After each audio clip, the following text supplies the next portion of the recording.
नमस्कार बालमित्रांनो, इयत्ता चौथीच्या शिष्यवृत्ती परीक्षेच्या तयारीमध्ये तुमचं पुन्हा एकदा स्वागत आहे. आज आपण आंतरराष्ट्रीय संख्याचिन्हे या पाठावरील स्वाध्याय बघणार आहोत. यासाठी आपण नवनीत प्रकाशनचं पुस्तक रेफरन्स म्हणून किंवा संदर्भ पुस्तक म्हणून वापरत आहोत. तर बघा, प्रश्न क्रमांक 1, पुढील संख्या अक्षरात कशी लिहितात? बघा, 98,584. 98,000. बघा, अगोदर काय करायचं, शतकपर्यंतचे अंक वाचायचे आणि नंतर 2, याला 1000 आणि 10,000ला एकत्र. 98,584. ठीक आहे. आता कुठे पर्यायामध्ये 98,084, 500 नाही आहेत. ठीक आहे. 98,584, पर्याय क्रमांक 2 हे काय आपलं उत्तर. तिसरं बघू, 98,574, हे 84 येतं. त्यानंतर 9,858, हे तर चुकीचंच आहे. पर्याय क्रमांक 2 आपलं योग्य उत्तर आहे. पर्याय क्रमांक 2. पुढीलपैकी अयोग्य जोडी ओळखा. पुढीलपैकी अयोग्य जोडी ओळखा. अयोग्य म्हणजे काय? आंतरराष्ट्रीय चिन्ह आणि मराठी चिन्ह एकत्र बघायचेत आपल्याला. पहा, 6, 2, 7. 6, 2, 7 हे बरोबर आहे. त्यानंतर 1, 9, 6, 6. 1, 9, 6, 6 हे पण बरोबर आहे. 20, 4, 6, 5. 20, 4, 6, 5 हे पण बरोबर आहे. 2, 7, 9, 8, 5. 2, 7, 1, 8, 5 म्हणजे इथं 9 पाहिजे होते. अयोग्य जोडी कोणती? अयोग्य म्हणजे चुकीची. तर चुकीची जोडी आहे पर्याय क्रमांक 4. प्रश्न तिसरा, चित्र पहा व त्यात दाखवलेली संख्या आंतरराष्ट्रीय संख्या चिन्हांचा वापर करून कशी लिहाल? बघा, इथे बघा, आता या ठिकाणी पहा, एकक, दशक, शतक, हजार. किती हजार आहेत? 1, 2, 3, 4, 5. 5,000 आहेत, मग 5 येणार. शतक किती आहेत? 1, 2, 3, 4. 4 शतक येणार. त्यानंतर दशक किती आहेत? 3. आणि एकक 1, 2, 3, 4, 5, 6. तर बघा, 5,036. शतक आहेत 4. 5,436. 5,000 इथं 6,000 आहे. 5,436. आता हे बरोबर आहे, पण हे आंतरराष्ट्रीय संख्या चिन्हात आहे का? नाही. त्यानंतर 5,436, पर्याय क्रमांक 4 हे आहे आपलं उत्तर. आलं लक्षात? बघा, त्यानंतर प्रश्न चौथा, 4 अंकी सर्वात मोठी संख्या व 3 अंकी सर्वात लहान संख्या यांच्यातील फरक आंतरराष्ट्रीय संख्या चिन्हात कसा लिहितात? बघा, सर्वात प्रथम 4 अंकी सर्वात मोठी. 4 अंकी सर्वात मोठी संख्या कोणती आहे? बघा, ती आहे 9,999. आणि 3 अंकी सर्वात लहान कोणती आहे? ती आहे 100. आता फरक काढायचा म्हणजे काय? तर वजाबाकी करायची. बघा, वजाबाकी, 9तून 0 गेले 9, 9तून 0 गेले 9, 9तून 1 गेले 8 आणि 9तून काहीच नाही तर 9. 9,899. आता आपल्याला पर्यायामध्ये आंतरराष्ट्रीय संख्या शोधायच्या. मग पहिला पर्याय कटला, शेवटचा पर्याय कटला. 9,899 आणि इथं 8,000 म्हणजे हा पर्याय पण कटला. पर्याय क्रमांक 2 हे आपलं योग्य उत्तर आहे. प्रश्न क्रमांक 5, खालील प्रतीकांचे निरीक्षण करा. तयार होणाऱ्या संख्येची योग्य जोडी कोणती? बरोबर आहे. आता खालील प्रतीक काय आहेत? 1000, 1000, 1000. किती हजार झाले आपल्याजवळ? 3,000.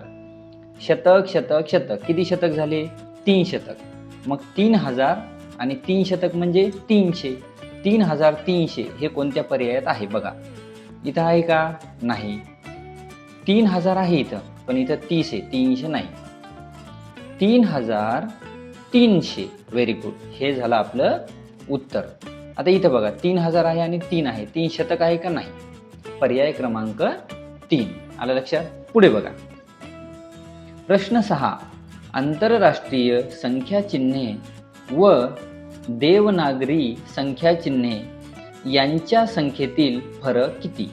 आता पहा, आंतरराष्ट्रीय संख्या चिन्ह सुद्धा किती आहेत? 0 ते 9. आणि देवनागरी संख्या चिन्ह सुद्धा किती आहेत? 0 ते 9. म्हणजे काही फरक आहे का त्यांच्यामध्ये? नाही. तर फरक आहे 0. कितीचा फरक आहे? 0. आता बघा प्रश्न 7वा, एका संख्येच्या एकक स्थानी 9 हा अंक आहे. दशक, शतक व हजार स्थानावर अनुक्रमे 7, 5 व 8 अंक आहेत. ही संख्या आंतरराष्ट्रीय संख्या चिन्हांचा वापर करून कशी लिहितात? बघा, एकक स्थान असते उजवीकडे. एकक, दशक, शतक आणि हजार. एकक स्थानावर कोण आहे? 9 आहे. बघा, दशक, शतक व हजार. दशकवर कोण आहे? 7. शतकवर कोण आहे? 5. आणि हजारवर कोण आहे? 8. आपल्याजवळ संख्या तयार झाली 8579. आता हिला आंतरराष्ट्रीय संख्या चिन्हात लिहा. मग इथे एक मराठी दिसते, इथे एक मराठी दिसते. हे दोनही पर्याय आपले काय झाले? कटले. 8500. आता इथं 7000 आहे, हा पण कटला. मग आपल्याजवळ उरला पर्याय क्रमांक 2, 8579. आलं लक्षात? पुढचा प्रश्न 8वा. 3 अंकी सर्वात मोठी समसंख्या आंतरराष्ट्रीय संख्या चिन्हात कशी लिहावी? आता बघा, पर्याय क्रमांक आपल्या समोर दिलेले आहेत. 3 अंकी सर्वात मोठी संख्या शोधत आली, ती आहे 999. आता हिच्या एकक स्थानावर 9 आहेत, म्हणजे ही विषम संख्या आहे. मग हिच्याहून मोठी जर संख्या घेतली तर 1000 होते. ती होते 4 अंकी, आपल्याला पाहिजे 3 अंकी. मग हिच्याहून 1 कमी करा, 998. ही झाली आपली 3 अंकी सर्वात मोठी समसंख्या, पर्याय क्रमांक 4. पुढे बघा, 9 3277 अधिक 4503 बरोबर किती?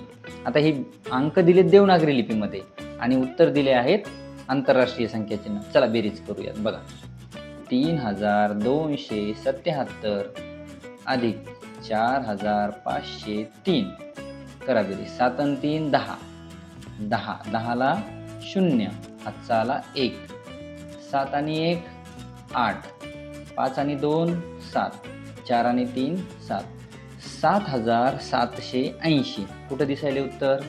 बघा, 7780, पर्याय क्रमांक 1. आलं लक्षात? त्यानंतर प्रश्न 10वा. 7500 ही संख्या आंतरराष्ट्रीय संख्या चिन्हात कशी लिहावी? 7500. जेव्हा 7 हा शब्द येतो तेव्हा पुढचे पूर्ण घ्यायचे, म्हणजे 7000 पूर्ण घ्यायचे आणि 7 म्हणजे अर्धा हजार. अर्धा हजार म्हणजे किती? 500 रुपये. मग यांची बेरीज करा, 7500. कुठे पर्याय क्रमांक 2. आलं लक्षात सर्वांच्या? चला पुढचा प्रश्न बघा. प्रश्न क्रमांक 11. गटात न बसणारी संख्या कोणती? गटात न बसणारी संख्या कोणती? 3521, 6789, 5634, 8200. आता यामध्ये तुम्ही पाहिलं तर गटात न बसणारी संख्या कोणती? ही संख्या आंतरराष्ट्रीय संख्या चिन्हात आहे, ही सुद्धा आणि ही सुद्धा. ही संख्या 5634 देवनागरी अंकात आहे, म्हणजे पर्याय क्रमांक आपला आहे 3. त्यानंतर प्रश्न 12वा. 21826 ही संख्या देवनागरी संख्या चिन्हात कशी लिहितात? काहीच नाही. बघा, 2च्या जागी 2, सर्व पर्याय 2 आहेत. हा पर्याय अगोदर कट करूत आपण. इथे एक अंक इंग्रजीत आहे, ठीक आहे, दुसरा कटला.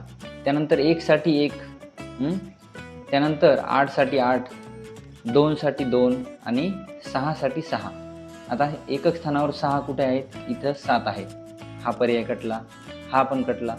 आता इथं पहा, 21826 आणि 21826. आता इथं पण सेम आहे, पण इथं 8 हे इंग्रजी अंकात आहेत, म्हणून पर्याय क्रमांक 1. आलं लक्षात? नाही समजलं थोडासा व्हिडिओ मागे घ्यायचा आणि परत बघायचं. प्रश्न 13वा. 79654 या संख्येतील शतक स्थानाचा अंक आंतरराष्ट्रीय संख्या चिन्हात कसा लिहावा? शतक स्थानावर कोण आहे? 6. बघा 6 कशी लिहायची यापैकी? अगदी बरोबर, पर्याय क्रमांक 2. पुढे प्रश्न क्रमांक 14. पुढील पैकी कोणत्या जोडीतील संख्या व तिचे वाचन योग्य नाही. संख्या आणि तिचं वाचन योग्य नाही. बघा 9563 9563 बरोबर आहे. 2748 2748 बरोबर आहे. 3171 3171 हे पण बरोबर आहे. 4589 4579 म्हणजे पर्याय क्रमांक 4 हे बरोबर नाही, योग्य नाही. प्रश्नावर खूप लक्ष द्यायचं. प्रश्न दोनदा वाचायचा, त्याच्याशिवाय उत्तर सोडवायचं नाही. पुढे बघा. प्रश्न 15वा. आंतरराष्ट्रीय संख्याचिन्हे व देवनागरी संख्याचिन्हे यांच्या संख्येची बेरीज किती? आता मी आधी म्हणलो तसं आंतरराष्ट्रीय संख्याचिन्हात 1 ते 9 आणि 0 असे 10 अंक आहेत आणि देवनागरीमध्ये सुद्धा 1 ते 9 आणि 0 असे 10 अंक आहेत. मग दोन्हीची बेरीज किती व्हायली? ती व्हायली 20. पर्याय क्रमांक 2. तर अशा पद्धतीनं आपण हा स्वाध्याय सोडवलेला आहे. अशाच आणखी व्हिडिओसाठी आपल्या चॅनलला सबस्क्राईब करा आणि व्हिडिओला लाईक करा आणि तुमच्या मित्रांना सुद्धा शेअर करा. बघा, आंतरराष्ट्रीय संख्याचिन्हे. थँक्यू.